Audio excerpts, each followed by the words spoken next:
All right. So I've come here to talk today about weather and radio. This is basically a Wiggles talk, so you guys should go if you like it. Thoughts? It's on Wednesday, 6 to 7. But no, there's also some other thing. This topic is very near and dear to my heart because this is actually how I kind of got into wireless stuff. And you'll see why, because there's a lot of it. That's why there's a whole presentation on it. All right, who am I? I'm Brayden Werner from the DMV, 4th year BS student.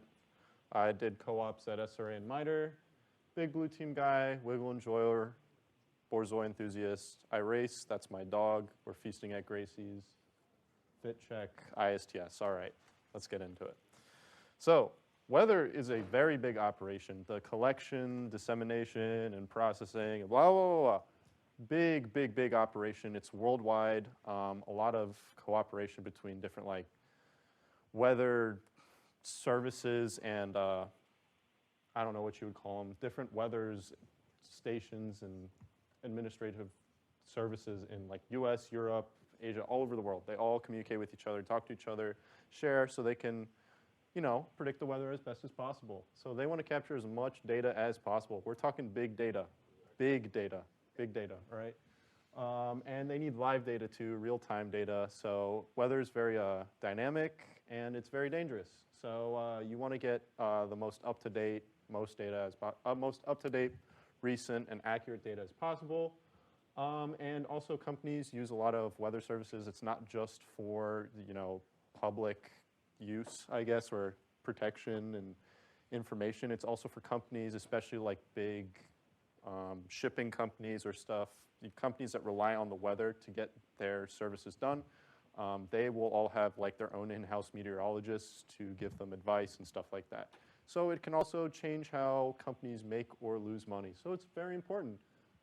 Yeah, and I always talk, whenever I talk about weather, I hear this quote, only job you can be wrong and it's okay. All right, look up the butterfly effect. It's crazy how much math and the strongest supercomputers in the world are literally just trying to predict weather and they're still wrong. So it's just because it's that hard to predict. And also, it's better to have a false alarm than no alarm at all. It's like, oh, I had a tornado warning. There's no tornado. It's like, no, you just didn't get hit by a tornado. You got lucky, okay? All right? Stop complaining, all right? It's better that you think that there's a tornado than if you don't, and then your house just falls down, all right? Okay. So I didn't know what images to put, so I just started putting shit posting stuff. Where is weather data collected? Literally everywhere. You got space, oceans, mountains, remote locations, blah. It's everywhere. On Earth, not on Earth, in the middle, in the atmosphere, in the ocean. And this is why we need radio, because it's everywhere. You can't have cables going everywhere into space, into the ocean. I can't just there's no internet in the middle of Alaska, in the middle of top of a mountain, right? But we still need weather data from there. You need it from every point on Earth to make sure that your models are accurate. And what if someone, lives a couple of miles away from that mountain, or they live in a remote location, and they need to be warned of something? Well, guess what? You need radio to be able to communicate that data back and then communicate that data to them. So that's why weather and radio is such a big topic. And yeah, it's more than just, is it going to rain? We're talking tornadoes, wildfires, earthquakes, tsunamis, all that stuff. You even got space weather, geomagnetic storms. That matters for satellites, amateur radio. Enjoyers will know the ionosphere and those sunspots. Yeah, they do make a difference, all right? Stuff like that. There's weather everywhere. Yeah, something malicious is brewing. It's a tornado. Get into your basement, all right? All right, yeah. And I kind of got into this already. Why radios use space? Self-explanatory. We measure in the atmosphere because when weather models work, they simulate the whole atmosphere bottom to top. We're not just talking about what you're experiencing on the surface. They need to simulate it all the way up so they can get it accurate. And to do that, they need to measure it in the atmosphere. So you need wireless because you're not going to run a cable all the way up as it goes in the atmosphere. Airplanes report their weather data back. Ships report their weather data. We have weather balloons, stuff like that. And rural data. Also, there's some services to provide weather information wirelessly in case people do not have internet, like the NOAA weather radio, stuff like that. We'll get into it. So that's kind of why it's important. I'm going to go into specifics now on the different ways it's collected, just some examples.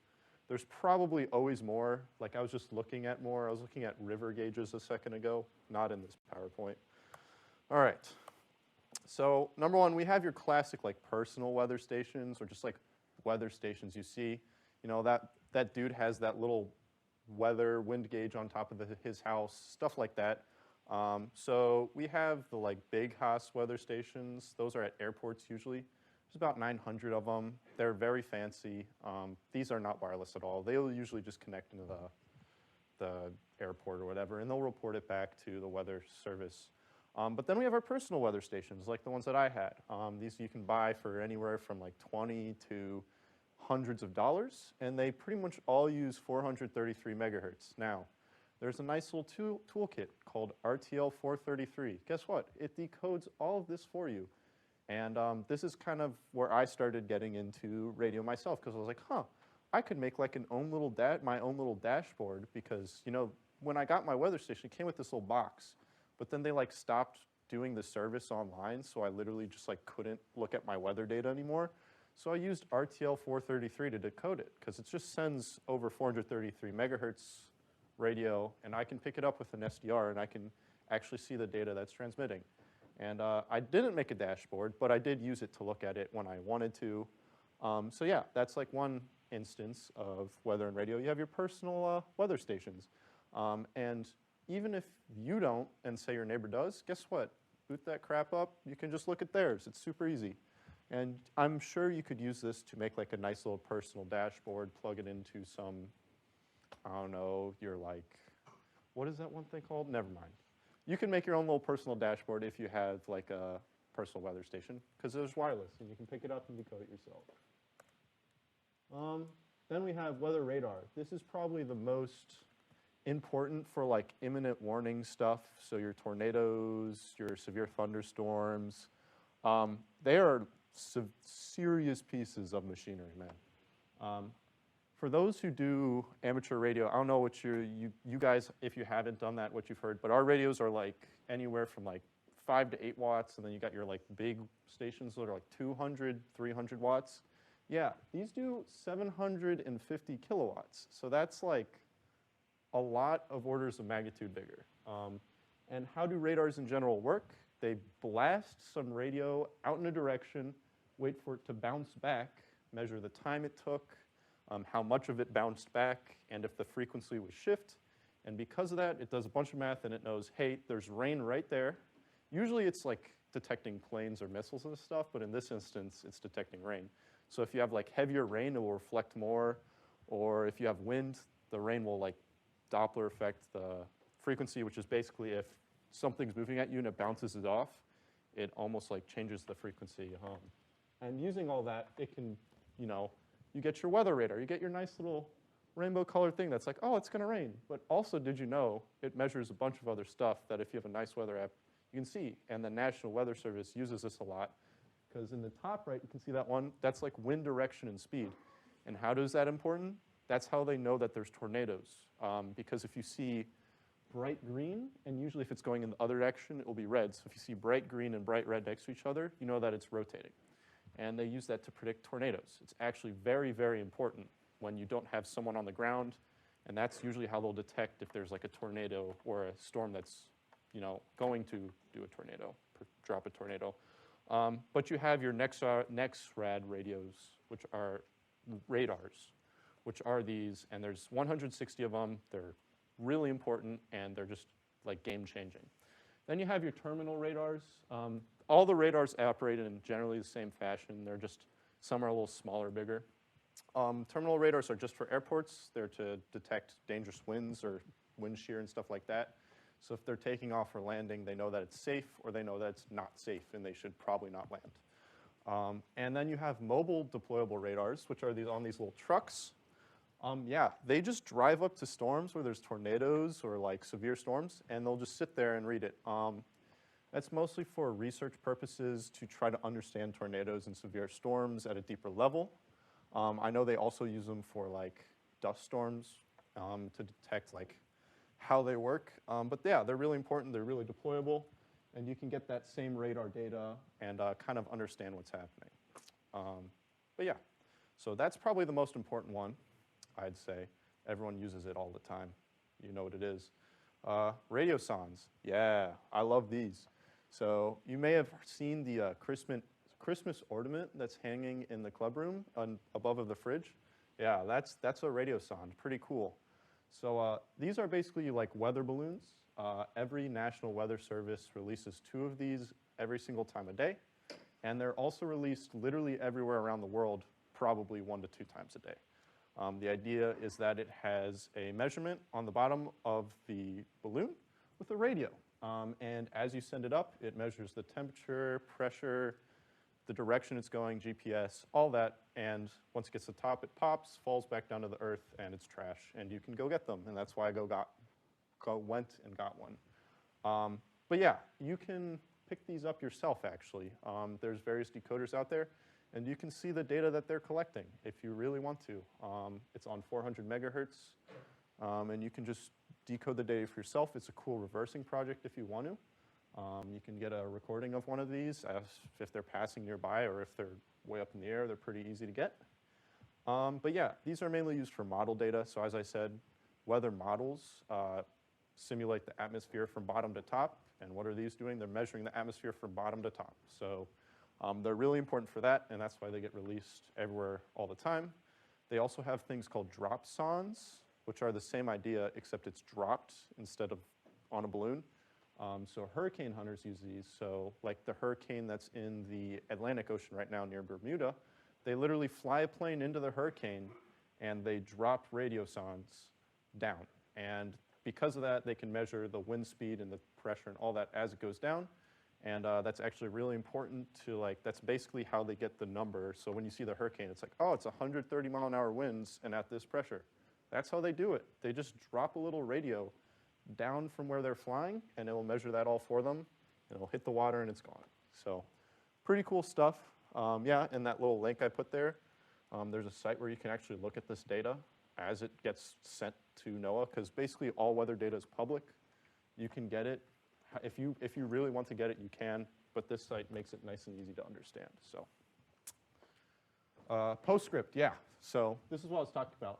All of those circles are places where radiosondes are at least like relatively often.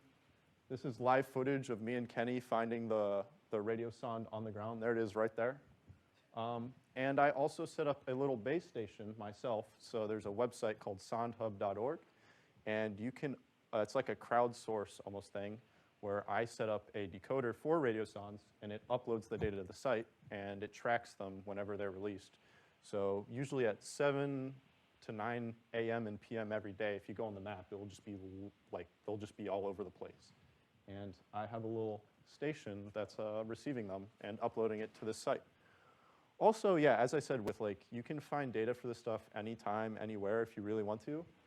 This data I found was on some random FTP server, and it's from Greenland. It's a radiosonde that was released in Greenland, and they just had a link, and it linked to an FTP server, and I logged in and downloaded the data. I mean, I think they wanted me to do that, but I couldn't really tell. So they linked it. They're like, hey, get it here, and then it was super sketchy, and I was like, okay. But yeah, you can just get weather data from pretty much anywhere whenever you want, even this stuff. So, if you look up that latitude, longitude, yeah, that's Greenland. And you can look at the data yourself if you really want to. And if you want to track these yourself and get a weather balloon radiosonde yourself, Radiosonde Auto RX and Chase Mapper is how we did it. You'll need an SDR, and you'll need a GPS device, and you're off to the races. You just need to know when they're going to be released, and then you need to make sure that's actually going to be near you, because they usually don't. So you just need to make sure to check SondHub all the time. Cool. Buoys. That's such a fun word to say. They're weather stations on the sea, but they do more than just temperature, pressure, wind speed. They also measure wave height, and they'll have tsunami detection, stuff like that. That's specifically what the DART ones are. If you see them like these, and the ones around the coast on the Pacific Ocean are mainly what those are for. They're pretty cool. And a lot of time, hurricanes will pass over them, and they'll get measurements from that. But also, weather's happening all around the Earth, including on the ocean. Just because no one lives there doesn't mean it's not important. So they measure it out there too. And fun fact I found, you can call them. There's a service that they have for like the National Buoy something center that's called Dial a Buoy, and you can just call that number and then put in a serial number for a buoy, and it will tell you its latest reading. It's for people who are on like merchant marine ships and stuff like that. It's pretty funny. And this stuff is all uploaded to polar orbiting environmental satellites and geostationary something. The two weather yes. Sure, if someone gives me a serial number. You can just call it. I mean, I'll call it, but I'm not going to do the reading. But yes, you can call it.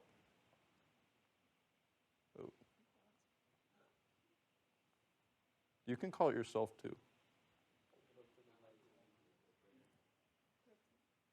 Welcome to the National Data Buoy Center's Dial-a-Buoy line. To enter a station identifier, press 1. To search for station. So then I enter in the buoy serial number, and then I get the reading. Yeah, and these get uploaded to weather satellites, GOES and POES, which is polar orbiting, and geostationary, which means the polar orbit ones orbit from pole to pole, and the GOES one is geostationary. It doesn't move. It orbits at the same speed that the Earth rotates. And these get uplinked to them and then broadcasted back to the National Weather Service, who disseminates it to everyone. I think they're uplinked on 400 megahertz is what I just found out like 10 minutes ago, because it was actually not too easy to find. And they're, yeah, and they're basically just, they go through the data and then they'll publish it on their site. But if you see like, I guess if you're near a weather buoy, you can record it, you try and record it yourself. Yeah, pretty cool stuff. Satellites, these are like the heart of collection and images at the same time. So this was actually, I used these for a project myself. My first project I did with wireless satellite stuff is weather satellites. So you can get the images from these. They purposely make it so normal, like people on Earth can receive them. You have your POES satellites, which are pretty easy. They kind of look like this. It's basically SSTV, so they kind of look kind of busted, but you can get weather images from a satellite pretty easily. And then you have your GOES satellite, which is geostationary, so it's really far away. And you can get full disk images. You need a dish for that one. I've done it myself. It's a little complicated, but it's pretty cool when you point a satellite dish somewhere and then you get basically like 4,000 by 4,000 full disk images of the Earth. And you can make little GIFs and stuff like that. It's real fun. But GOES is a big hoss. It takes images in like 16 different wavelengths. It does the sun. It uplinks all of those different things and beams them back. It's a powerhouse. And yeah, and you could get the satellite images from it. It downlinks those all the time. And then you have your Jpss, which is like joint polar. They're another collection of low Earth orbit satellites. They don't really have like a user-friendly one. They do, but it's at like 8 gigahertz. So good luck with that.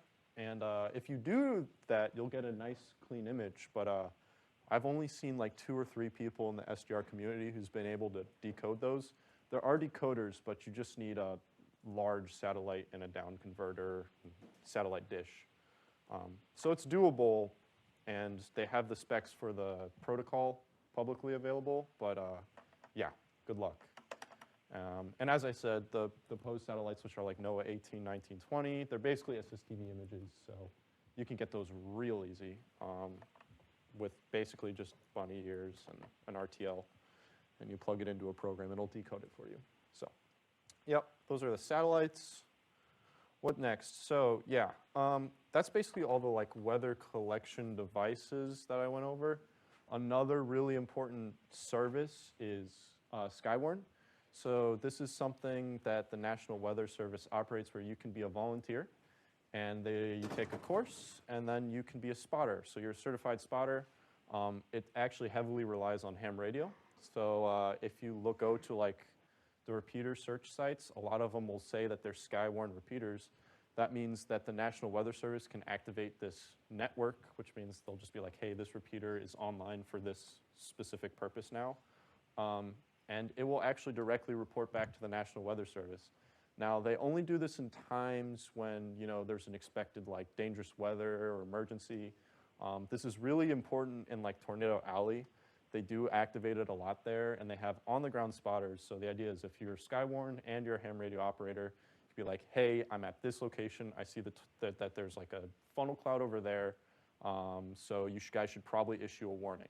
They will do that. They will listen to the people on the ground, and say I'm in Rochester and there's some dangerous winds, and it's like, hey, a couple branches got knocked down at this location. It's important to them for storm reports. So insurance companies, stuff like that, need to know where storms did damage. And if I report it back to them, then they know it's legitimate. So yeah, and I am actually a Skywarn volunteer.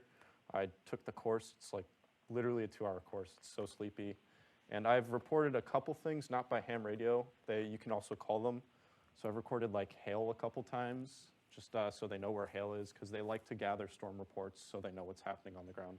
It's basically just the eyes on the ground for the National Weather Service, because they don't have 400,000 people looking out for them. It's a pretty cool program, though. If you like weather, I recommend it, especially if you have your ham radio license.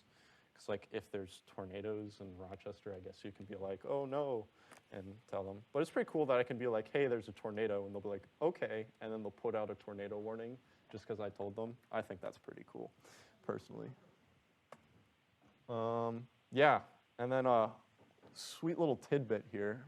This amazing protocol that I have been just telling everyone about, SnowTel. I think this is the coolest thing ever from a radio standpoint. It operates at 40 megahertz, and it uses like, if you've taken your ham radio exam, it uses sporadic propagation. For those who don't know, basically like there's like meteor dust in the atmosphere is what they think, because they don't really know why it happens. And sometimes it just sporadically reflects off of it.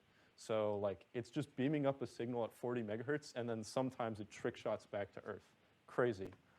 And these actually utilize it to transmit the data back to the main center. SnowTel is basically just a collection of snow pillows and weather stations across the West Coast and Alaska and Canada. They measure the water content of the snow. It's for climate reasons and weather and water reasons, so they know that like when the snow melts, they know how much water about will come down the rivers and stuff. And yeah, it works by just literally having a snow pillow, and then the snow falls on that, and it goes, how deep is the snow, and how heavy is the snow? And that's how much water is in the snow. And I kind of want to try to reverse this protocol, because there's like not any recordings or documentation on it, but unfortunately I don't live on the West Coast. So maybe you'll get an update about that at some point. But it's pretty cool, especially the fact that it uses like ionosphere reflection as a way to propagate, which is kind of unheard of. It's because it's like a Cold War era technology, I think, so they were all getting all trick-shotty with it. But yeah, they're all in a lot of remote locations, so that's probably why as well, because they're like on tops of mountains and in the middle of Alaska and the middle of Canada. So is it lagging? And then lastly, we have the ways that they use radio to get information to us. The main way is the radio weather stations. I'm sure you've heard people with their little handhelds listening to the weather station. Every NWS, National Weather Service office around the US sets up a bunch of these so that basically anyone, even without electricity or internet, can get the weather information for that day. I think like literally anywhere in the US you can pick up at least one. So it's pretty cool. They're generally on like 162 to band, so if you have a handheld radio, you can pick them up with that, or you can buy a special weather radio just for that. Also, there's this cool thing called Emergency Managers Weather Information Network. Basically, when I was talking about GOES and I said you could get images from it, you can also get weather forecasts from it. That's the whole idea, is you can just be like, I live in the middle of nowhere in Alaska, and I want my weather forecast, but I don't have a weather radio near me, and I don't have internet. Well, guess what? You can just point your dish at GOES and get weather forecasts. Done, all right? So I think that, like, I looked at it, and they're like, it's emergency managers. I was like, who is using this? But otherwise, it's pretty cool. I think it is for if there's an emergency. GOES will downlink the weather forecasts, and you can get them regardless of if there's like a nuclear war or something happening. So, yeah, I think that's it. That was pretty fast, but it was supposed to be a fire talk, so that's kind of why. Are you going to go to the next slide? Oh my God, it's like lagging. I think that's it. I think I forgot a question slide. Oh my God, yes. What's my next slide? Doesn't exist. Snowtail reversing talk coming in the near future. Any questions? Any questions at all? Do you have what? Yeah. How can this be used offensively? How can this be used offensively?